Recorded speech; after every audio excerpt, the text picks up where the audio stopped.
STV news, आवाज़ बुलंदियों तक।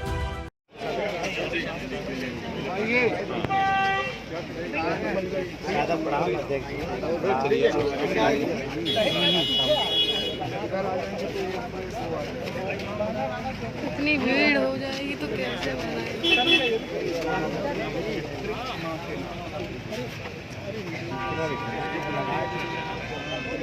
ये थोड़ा दूर हो जाइए, आप लोग पीछे आ जाइए, पीछे और पीछे आइए थोड़ा सा आप लोग। अरे ऐसे कहाँ आ पाएगा।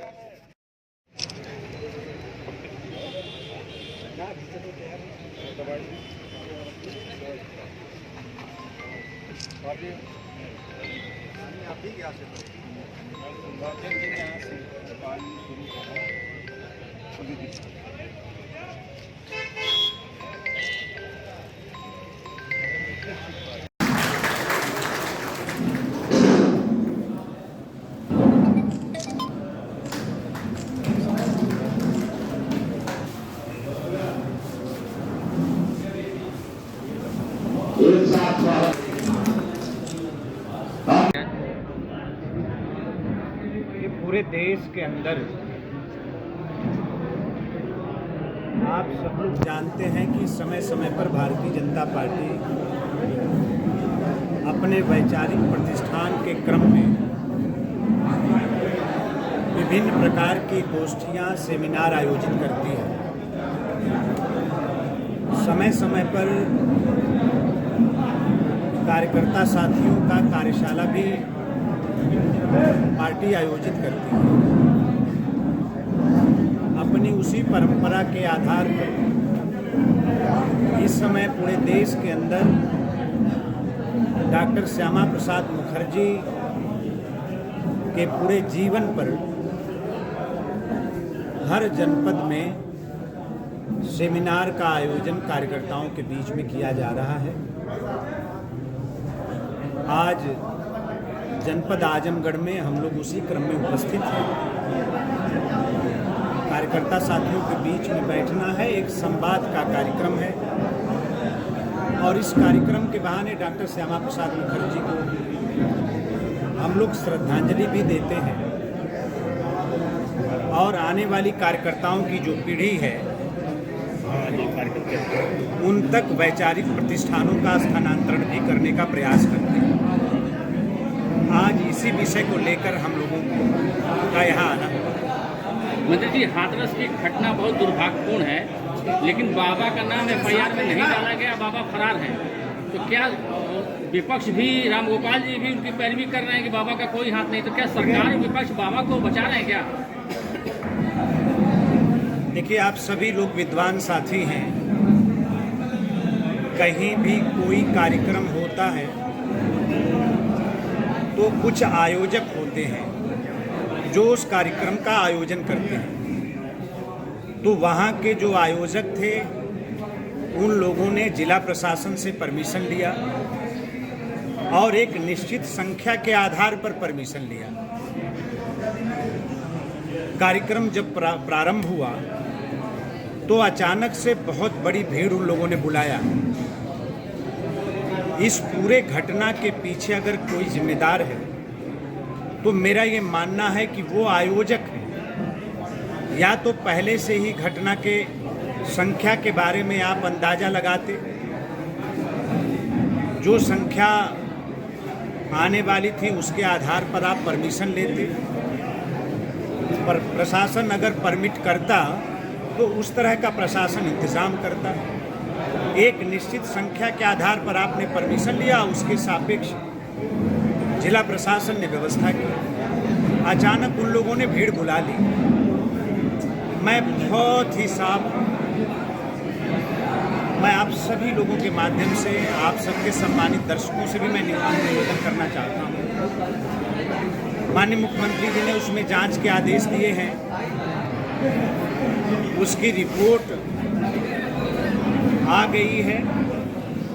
अगर कहीं से उसमें बाबा का भी दोष या कहीं से कोई कमी निकलेगी तो आप सब लोग जानते हैं कि उत्तर प्रदेश की सरकार जो कार्यवाही करती है उसका कोई सानी नहीं है। जो भी दोषी होगा उसके खिलाफ कार्रवाई करेंगे। एफआईआर दर्ज है, रिपोर्ट आज आ गई है, थोड़ा देर और आप इंतजार कर लें। फिर जांच के आधार पर जिन लोगों की कमियां पाई जाएंगी उसके खिलाफ हम ठोस कार्रवाई सुनिश्चित करेंगे। अखिलेश यादव जी कह रहे हैं कि स्वास्थ्य व्यवस्थाएं बहुत बदहाल रहीं, मरीजों को समय पर इलाज नहीं पाया, जिसकी वजह से कई मौतें अतिरिक्त हो गईं और कहीं कहीं स्वास्थ्य मंत्री मुख्यमंत्री बनने की आशा रखते हैं। देखिए, अखिलेश जी की सरकार ने जो पाप किया है उसको पूरा उत्तर प्रदेश ढो रहा है। धीरे धीरे व्यवस्था हम ठीक कर रहे हैं। अभी हमने इंफ्रास्ट्रक्चर ठीक किया है। जो और सुविधाएं हैं, डॉक्टर्स की कमी है, पैरामेडिकल स्टाफ की कमी है, नर्सिंग स्टाफ की कमी है, उस कमी को भी सरकार युद्ध स्तर पर दूर कर रही है। तो पहले की सरकारों ने तो कुछ किया नहीं, हम कर रहे हैं। घटना दुखद है, हम सबको मर्माहत करने वाली है।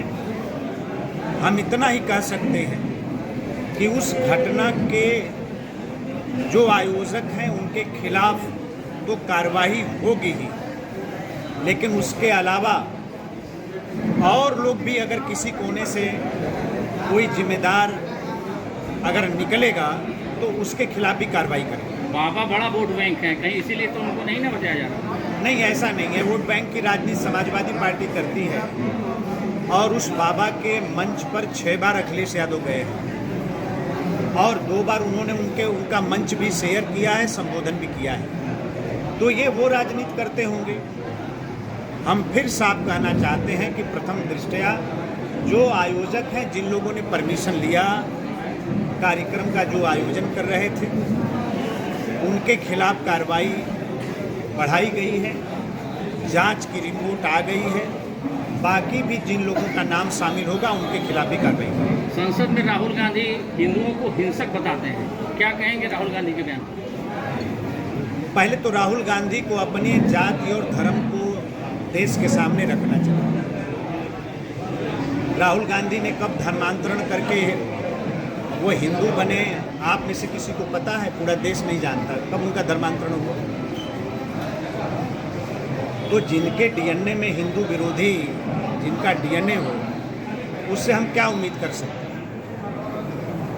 तो पहले तो उनको स्पष्ट करना चाहिए। हिंदू विरोध की जो प्रवृत्ति और प्रकृति राहुल गांधी की है, उसको पूरा हिंदू समाज जानता है, लेकिन देश को गुमराह न करें। पहले उन्होंने धर्मांतरण कब किया? देखिए, हम लोग हारने वाले लोग नहीं हैं।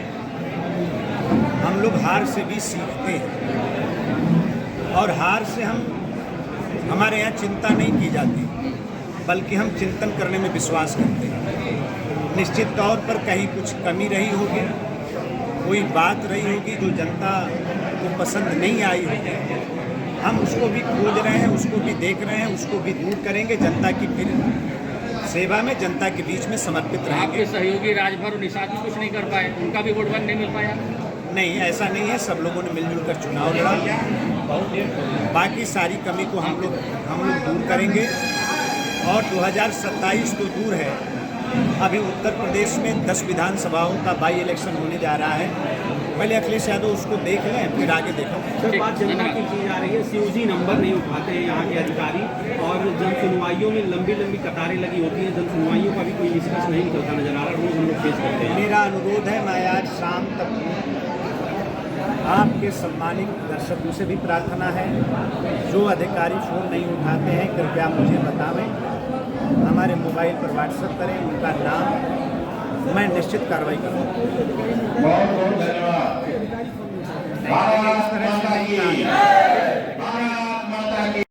पहले तो राहुल गांधी को अपनी जाति और धर्म को देश के सामने रखना चाहिए। राहुल गांधी ने कब धर्मांतरण करके वो हिंदू बने,